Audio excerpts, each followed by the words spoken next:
You'll hear a young woman called Joanna Riley giving a talk at a secondary school about her work looking after an area of countryside.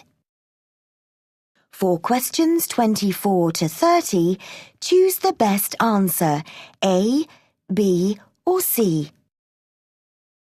You now have 1 minute to look at part 4. Pause the recording for 1 minute.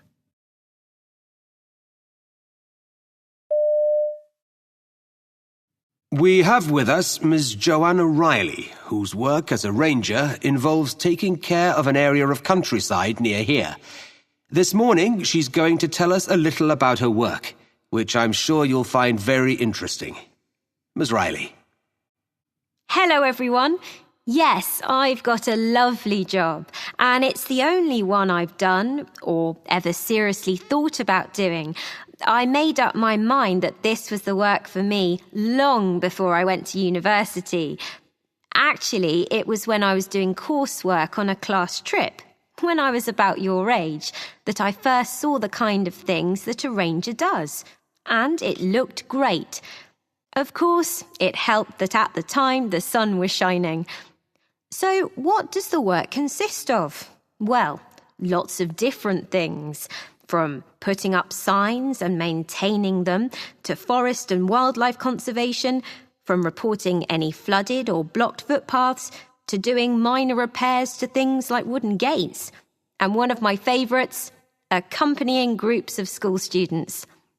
As it happens, there's more to do in my area than most. Not because of its size. Some of the others are much bigger. But owing to the simple fact that it's so popular with the public all year round. Partly that's due to its beauty, there really are some lovely hills and valleys, but also because it never gets really hot or cold there. In general, I think it's great that it attracts so many people, but that does bring with it some disadvantages. For instance, many of them drive here and need somewhere to leave their cars, but suitable parking places are limited. I also have to remind people to be careful not to start fires, as they could spread quickly in the summer months. Though what really takes up time is dealing with the kinds of things that are bound to happen when large numbers of people from the cities, often bringing their dogs with them, start walking on or near agricultural land. They think they have the right to go anywhere they like, but the farmers see things differently. At least, though, there aren't the problems they have in other parts of the country, such as people shooting or setting traps for wild animals and birds, which is, of course, completely illegal in my area. Most of the time, as I said, I really enjoy my work, and being on my own nearly all day isn't something that ever really bothers me. Even in the coldest, darkest months, it has its benefits.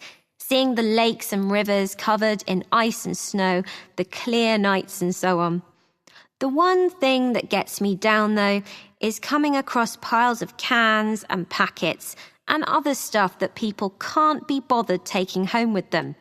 It's so lazy and selfish of them. It spoils the countryside for everyone else.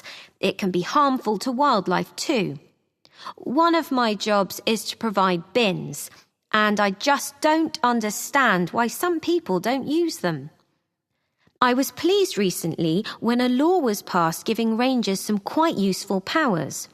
One I particularly like is being able, in certain circumstances and for a limited amount of time, to prevent the public entering the part of the countryside I'm responsible for. I would also like to have the right to fine anyone who starts fires or destroys things on purpose, but I don't think that's likely to happen. A colleague of mine actually thinks we should be able to make arrests, but I think that's really a job for the police.